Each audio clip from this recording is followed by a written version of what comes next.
उस समय में पार्टी छोड़ के बीजेपी में क्यों गए, इसके कारण का पता नहीं। ये बहुत बड़ा प्रश्न चिन्ह है कि यहाँ पे है, जिसको मैं आपको कहना चाहता हूँ। मेरे किसान भाइयों, मैं तो रामनिवास जी रावत साहब का जो वहां भी मामला चला, यहाँ भी कहना चाहता हूँ। आदरणीय रामनिवास जी रावत साहब से तो मैं तो भगवान से उम्मीद करता हूँ, क्योंकि हमारे वो सीनियर है, आदरणीय, पूजनीय है।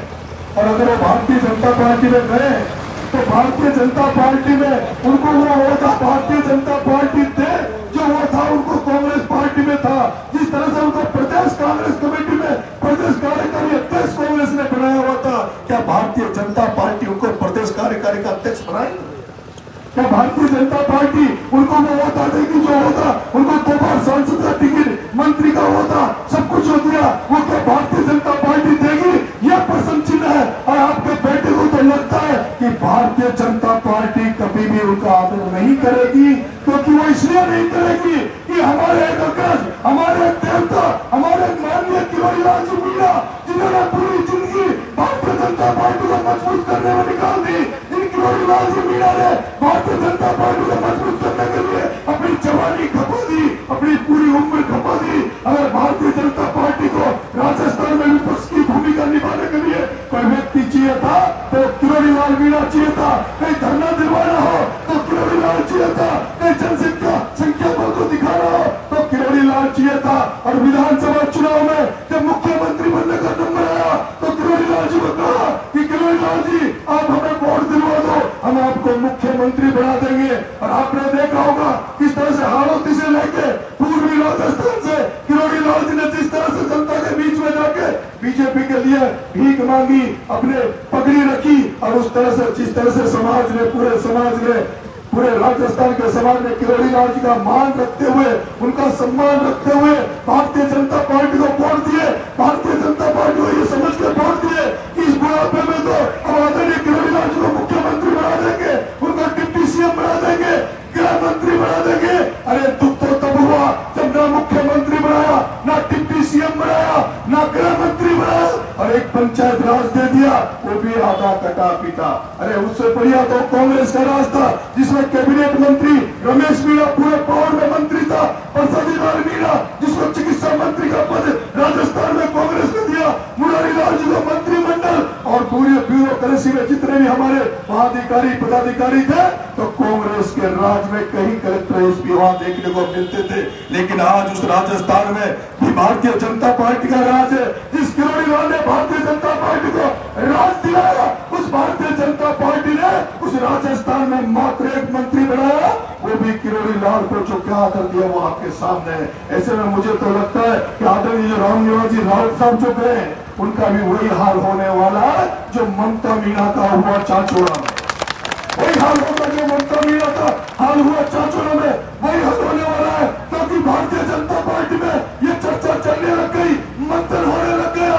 जैसे ही राजस्थान में अभी सर्वे आया है, जिस तरह से देश में सर्वे चल रहा है, बीजेपी का जो मूल वोटर है, बीजेपी का मूल वोटर है, जिसने बीजेपी को मूल रूप से खड़ा किया है, वो कह रहा है कि जो कांग्रेस में जो कचरा हो गया था, जो कांग्रेस में जो चोर डकैती, जो भ्रष्टाचारी नेता थे, जिनको कांग्रेस घास नहीं डाल रही थी, जिनको कांग्रेस पत्नी दे रही थी, उनको जब कांग्रेस ने तो दरकिनार कर दिया, कांग्रेस उनको सम्मान नहीं दे रही थी, उनको सबको बीजेपी में सम्मान मिलने लग गया। तो बीजेपी का मूल वोटर का क्या होगा, बीजेपी उस कार्यकर्ता का क्या होगा? और यही कारण है कि देश में परिस्थितियां बदल रही है। देश में जो बीजेपी का मूल वोटर है, जो बीजेपी का कार्यकर्ता है, वो कुंठा में आ गया कि जो कांग्रेस से जो आयात किए जा रहे हैं, कांग्रेस से जो किराए पे लोग ले जा रहे हैं, उनको पद मिलेंगे, उनको नेता मंच दिया जाएगा, तो बीजेपी के लोगों का क्या होगा? ऐसे में अमित शाह ने एक राजस्थान की मीटिंग में कह के गया कि ये जो कांग्रेसी जो हमारे पास आ रहे हैं, ये कांग्रेसी जो हमारे पास आ रहे हैं, इनसे केवल टाइम पास करवाना है, इनसे समय निकाल लो, बाद में चुनाव के बाद में चुनाव निकला और इनको जैसे दूध से मक्खी निकाल के फेंकते हैं, ऐसे इन कांग्रेसों को फेंक देंगे, ताकत तो हम बीजेपी वालों को देंगे। इसलिए मेरा निवेदन है, ये केवल यूज करना जानते हैं, भारतीय जनता पार्टी केवल चुनावी रणनीति जानती है, चुनाव का गणित के अलावा भारतीय जनता पार्टी कुछ नहीं जानती। ये तो केवल इस तरह से मैनेजमेंट किस तरह का हो, किस तरह का लोगों को भ्रमित करके किस तरह से लड़ाई झगड़े करा के वोट ले लो, ये केवल भारतीय जनता पार्टी जानती है। मैं आपसे निवेदन करना चाहता हूँ, 10 साल से इस देश में नरेंद्र मोदी, अमित शाह का राज है। ये लोग आए थे, बड़े बड़े वादे किए थे, किसानों की आमदनी दुगनी कर देंगे, हर किसान के, हर व्यक्ति के खाते में 15 लाख डला देंगे। वो एक बाबा रामदेव भी योगा करता करता बीच में आंदोलन करने लगा। वो इनसे मिल गया, कहने लगा जो काला जो धन विदेशों में पड़ा है, उस काले धन को लाकर इस देश में ला देंगे। जो डीजल पेट्रोल की रेट उस समय 60 रुपए 50 रुपए लीटर रेट हुआ करती थी, उनको 15 रुपए 20 रुपए ला देंगे। आप इनके पूरे वीडियो सुने हो तो आप पुराने वीडियो देखना। मैं पूछना चाहता हूँ, ना तो वो काला धन आया, ना खातों में 15 लाख आए, ना नौकरियां मिली, और किसानों की हालत वो दुगनी रेट तो छोड़िए। इस नरेंद्र मोदी ने कहा था कि मध्य प्रदेश राजस्थान इन किसानों के गेहूं की जो रेट है उसको 2700 रुपए में इस बार बिकवाएंगे, लेकिन दुगनी रेट छोड़िए। 27 रुपए क्विंटल के गेहूं के भाव नहीं मिल रहे। अरे वो समर्थन मूल्य पे इस साल इन्होंने कांटे लगा दिए, क्योंकि इनको पता था कि समर्थन मूल्य के कांटों में कोई किसान जाने वाला नहीं है, क्योंकि किसान जो समर्थन मूल्य के कांटे में जाएगा उससे ज्यादा रेट तो किसान को मंडी में मिल रही है। और मैं देख रहा हूँ आसपास के सारे लोग कांटों की बजाय मंडियों में अपना माल बेच रहे हैं। ये हर तरह से झूठ है, इनको झूठ बोलने के अलावा कुछ नहीं आता। और अभी तो इन्होंने एक नया पुकार छोड़ा है। बीजेपी के नेता कह रहे हैं कि अगर इस देश में अगर 400 सीटों के पार आई तो संविधान को चेंज कर देंगे, संविधान को बदल देंगे। उस संविधान को जो बाबा साहब भीमराव अम्बेडकर ने उस संविधान को बनाया था, वो संविधान इसलिए बनाया था कि जिस तरह से गाँव में दलितों को जब घोड़ी बननी बैठने दिया जाता था, जब दलितों को कुओं में पानी नहीं भरने दिया जाता था, जो आदिवासी भाई जंगलों में रहते थे, जिनको मुख्य धारा में लाने के लिए जो लोग पिछड़ गए थे, जो शोषित थे, जो पीछे रह गए थे, उनको मुख्य धारा में लाने के लिए बाबा साहब भीमराव अम्बेडकर ने जो संविधान बनाया, उस संविधान को बदलने की बात ये लोग करने लगे। अरे ये लोग वो लोग हैं जो इस लोकतंत्र का गला घोंटने में लगा हुए। आप सब सोचिए, वो दिल्ली के लोग अनपढ़ लोग नहीं है, वो अज्ञानी लोग नहीं है। जो दिल्ली में इस हिंदुस्तान से सबसे ज्यादा पढ़े लिखे लोग, सबसे ज्यादा बुद्धिजीवी लोग रहते हैं, तो वो दिल्ली में रहते हैं। उन दिल्ली की जनता ने दोनों पार्टियों दलगत को हटाकर केजरीवाल जैसे ईमानदार व्यक्ति को दिल्ली का मुख्यमंत्री बनाया। उस जनता ने, जिस जनता ने एक ईमानदार को दिल्ली का मुख्यमंत्री बनाया, आप पार्टी को पंजाब का मुख्यमंत्री बनाया। आज आपने हाल देखा होगा, उस अरविंद केजरीवाल को जेल में डाल दिया। अरे ये उसको नहीं छोड़ा, बिरसा मुंडा एक आदिवासी, उसका वंशज हेमंत सोरेन एक आदिवासी मुख्यमंत्री, वो जो झारखंड का बन गया, उसको जेल में डाल दिया। और मेरे भाइयों, मैं कहना चाहता हूँ, इस चुनाव को निकल जाने दो। जिस तरह से पुलवामा में पिछले 2019 का लोकसभा चुनाव इन्होंने पुलवामा में ब्लास्ट करके लड़ाया, और वहाँ के गवर्नर मलिक ने कहा था कि पुलवामा कांड अगर नहीं होता, नरेंद्र मोदी और अमित शाह अगर उस समय उनको प्लेन की व्यवस्था करा देते, तो पुलवामा कांड नहीं होता, वो आतंकवादी कांड नहीं होता। लेकिन ये वोटों के लिए कुछ भी कर सकते हैं, ये वोटों के लिए बीजेपी वाले कुछ भी कर सकते हैं। आपने भी प्रहलाद गुंजल के चुनाव में कोटा में देखा होगा कि वहाँ एक बीजेपी का प्रत्याशी ओम बिरला, उसने किस तरह से एक गुजर भाई से एक मीणा भाई पर हमला करवा के वोटों की रोटियां सेकने का प्रयास किया, लेकिन उसको नरेश मीणा प्रहलाद गुंजल मिलकर उसको उनके मनसूबों को पूरा नहीं होने दिया। उसी तरह ये वोटों के लिए कुछ भी कर सकते हैं। और अब तो मैंने सुना है, नरेंद्र मोदी के आपने भाषण सुने होंगे, नरेंद्र मोदी के आपने भाषण सुने होंगे। अब तो नरेंद्र मोदी खुला ये कह रहा है कि ये जो राहुल गांधी है, जो जातीय जनगणना की बात कर रहा है, अगर ये राहुल गांधी देश का प्रधानमंत्री बन गया, तो ये राहुल गांधी, ये जो मेरे पूंजीपतियों को जो धन दिया है, मैंने जो पूंजीपतियों को, अडानी अंबानी को जो मालदार बनाया है, इनका पैसा लूट कर ये जनता को दे देगा। क्या आप लोग नहीं चाहते कि राहुल गांधी उन चोरों को, उस अडानी अंबानी को सबका पैसा लूट के आम जनता को दे दे? तो क्या इसमें कोई बुराई है, कोई कमी है?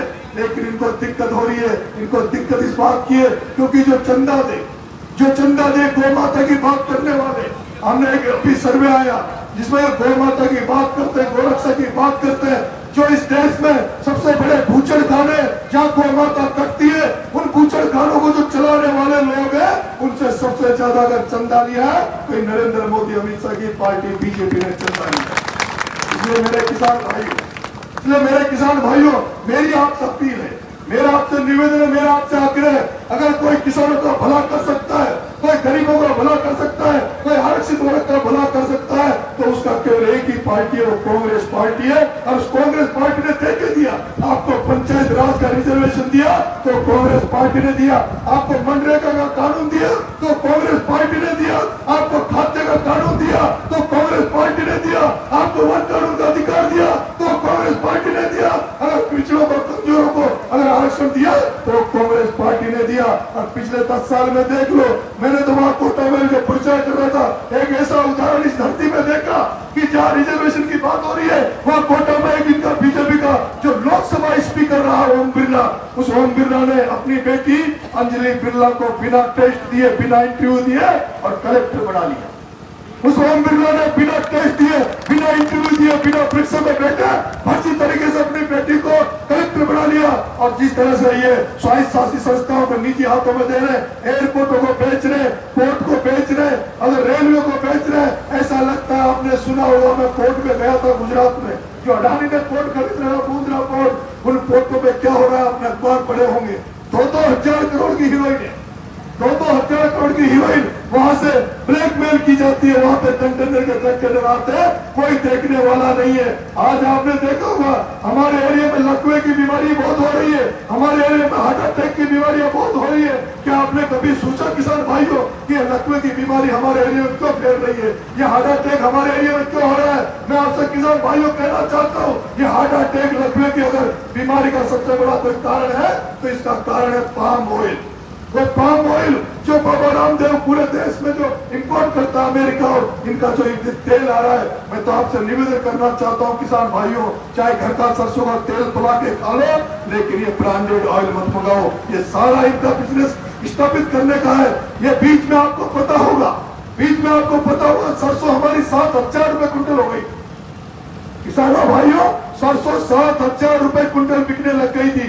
ऐसा क्या कारण है कि सरसों पिछले 2-3 साल से 4,000-5,000 के ऊपर नहीं जा रही? उसका कारण है तो केवल एक ही कारण है कि पूरा का पूरा तेल विदेशों से आयात किया जा रहा है। पूरा का पूरा तेल वो बाबा रामदेव मंगवा रहा है। जो बाबा रामदेव ये कहता था कि मेरे यहाँ प्योर घी आता है, इतनी तो इस देश में गाइयां ही नहीं है जितना तू तेल और घी इस देश को खिला रहा है। ये पूरा फर्जी वाला है। इनके दोस्तों को पहचानने की जरूरत है, नरेंद्र मोदी अमित शाह को पहचानने की जरूरत है। और मेरे भाइयों, ये चुनाव एक अंतिम चुनाव, इस चुनाव में हवा बन रही है, हवा बन रही है। जिस तरह से राम निवासी रावत साहब चुनाव लड़े और जिस तरह से इस एरिया से चुनाव जीत के गए थे, अगर आपने नीटू जी इनको अगर आपने इस एरिया से चुनाव जीता के भेजा तो मेरा आपसे निवेदन है, उनका जो मुरैना जो एरिया, जो नीटू जी का खुद का एरिया पड़ता है, वो इधर से जितने वोटों से नहीं जीतेंगे उतने तो ज्यादा वोटों से उधर जीत के आएंगे। इसलिए मैं आपसे कहना चाहता हूँ, आप इधर से जीता के भेज दीजिए, उधर से वो लोग जीत के आएंगे और ये सीट 100% कांग्रेस की झोली में जाएगी। ये आपसे मैं निवेदन करती।